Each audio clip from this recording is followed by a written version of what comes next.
وہ 4 سال کی تھی جب چھوٹا بھائی پیدا ہوا۔ اس کی خوشی کا ٹھکانہ نہ تھا۔ چھوٹے بھائی سے بہت پیار کرتی۔ وقت گزرا، وہ 12 سال کی ہوئی، بھائی 8 سال کا۔ ایک دن بھائی سے شیشے کا گلاس ٹوٹ گیا۔ ماں آئی اور اسے بہت مارا کہ گلاس کچن میں کیوں نہیں رکھا، لڑکیاں ہی گھر کی چیزیں سنبھالتی ہیں۔ پھر یہ صرف ایک واقعہ نہیں تھا، واقعات کی قطار در قطار تھی۔ وہ دیکھتی کہ ہر مرتبہ ماں اسے ہی ڈانٹتی یا مارتی، اس کی ہی غلطی نکالتی۔ آہستہ آہستہ بھائی بھی حد چٹ ہو گیا، بڑی بہن کو مارنے لگا، اور جب بھی وہ بڑی بہن کو مارتا، ماں کی زبان پر ایک ہی جملہ ہوتا، نہ غصہ دلایا کر بھائی کو، اس کی ہر بات مان جایا کر، اور اس کے سامنے زیادہ زبان نہ چلایا کر۔ بس ماں کی تو یہی نصیحتیں ہوتیں۔ تھوڑا اور وقت گزرا، اس نے میٹرک کر لیا، نمبر بہت اچھے تھے، لیکن پھر بھی خدشہ تھا کہ کسی گورنمنٹ کالج میں داخلہ نہیں ہو سکے گا۔ پتہ نہیں میرٹ میں نام آئے کہ نہ آئے۔ ابا نے تسلی دی کہ کوئی بات نہیں، میرٹ پر نام نہ بھی آیا تو میں اپنی بیٹی کو پرائیویٹ کالج میں پڑھا دوں گا۔ ماں فوراً بولی، نہیں، پرائیویٹ میں نہیں پڑھے گی، پرائیویٹ کالج کی پتہ کتنی فیسیں ہوتی ہیں۔ ساتھ والے شیخ صاحب کی بیٹی پڑھتی ہے۔ شکر ہے میرٹ لسٹ میں نام آ گیا اور اس نے ایف ایس سی اور پھر بی ایس سی کر لیا۔ بی ایس سی کے بعد اس کی شادی ہو گئی۔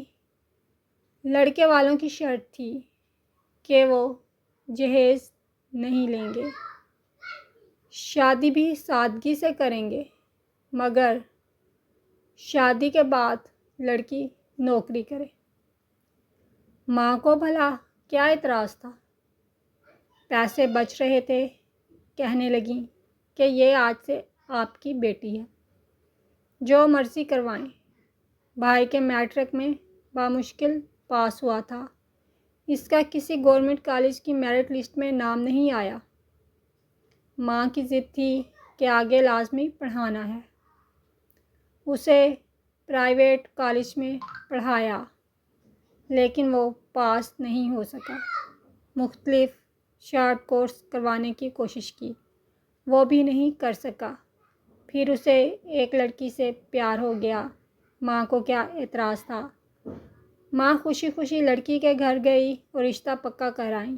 ابا نے لاکھ کہا کہ پہلے بیٹے کو اپنے پیروں پر کھڑا ہونے دو، پھر شادی کی کہیں بات کرو، لیکن ماں تو خوش ہی بہت تھیں۔ ساری زندگی کی جمع پونجی بھائی کی شادی میں لگا دی اور خوب دھوم دھام سے شادی کی۔ پھر ایک حادثہ ہو گیا، ابا فوت ہوئے اور کچھ مہینے بعد وہ بھی بیوہ ہو گئی۔ شکر ہے شوہر چھوٹا سہی ایک مکان چھوڑ گیا اور نوکری کی عادت ڈال گیا۔ وہ اس قابل تھی کہ اپنی اور اپنے 3 بچوں کی جائز ضروریات اپنی تنخواہ سے پوری کر سکتی، کسی کی محتاج نہیں تھی، لیکن مصروفیات کی وجہ سے ماں سے ملنا کم ہی ہوتا۔ ایک دن ماں کے گھر گئی تو دیکھا کہ ماں پانی میں بھگو کر باسی روٹی کھا رہی ہے۔ ماں کی باتوں سے اندازہ ہوا کہ بھابھی ماں کا بالکل خیال نہیں رکھتی، اور ماں کوئی شکایت کرے تو بھائی الٹا ماں سے ہی بدتمیزی کرتا ہے۔ اس نے بھابھی سے بات کی تو بھابھی نے انتہائی بدتمیزی سے کہا کہ اگر ماں کی اتنی پرواہ ہے تو اپنے ساتھ لے جاؤ۔ شام کو بھائی کام سے آیا تو رسمی الیک سلیک کے بعد اپنے کمرے میں چلا گیا۔ اس سے یہ سب دیکھا نہ گیا اور ماں کو اپنے گھر لے آئی کہ جہاں 3 بچے کھاتے ہیں وہاں ماں بھی کھا لیں گی، کیا فرق پڑتا ہے۔ اب بھائی کبھی کبھار ماں سے ملنے آتا اور جب بھی آتا ماں بہت خوش ہو جاتی۔ گھر کے پھل اور دوسرے لوازمات اس کے آگے رکھتی۔ کھانا کھلائے بغیر جانے نہیں دیتی، گویا وہ دن عید کا دن ہوتا۔ ایک دن وہ دفتر سے واپس آئی تو پتہ چلا کہ بچے بھوکے ہیں اور ماں کچن میں آلو پکا رہی ہے تاکہ بچے روٹی کھا سکیں۔